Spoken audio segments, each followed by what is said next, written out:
A simple evaluation.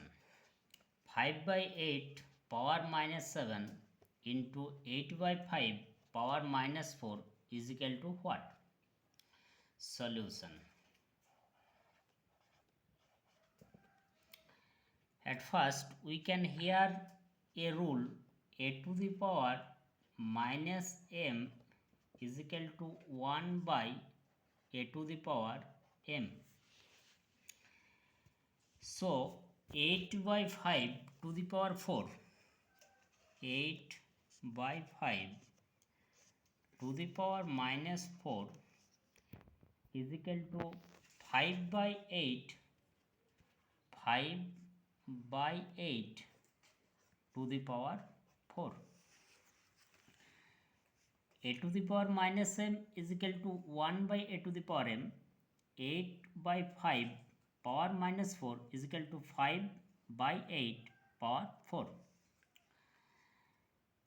5 by 8 power minus 7 into 8 by 5 power minus 4 is equal to 5 by 8 power minus 7 into 8 by 5 power minus 4. 8 by 5 power minus 4 is equal to 5 by 8 power 4.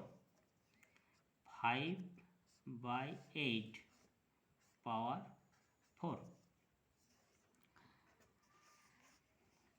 Then 5 by 8 power minus 4, sorry, minus 7 plus 4 is equal to 5 by 8 power minus 3 is equal to 8 by 5 power 3 is equal to 512 by 125. So the answer of this question 512 by 125. It is the right answer.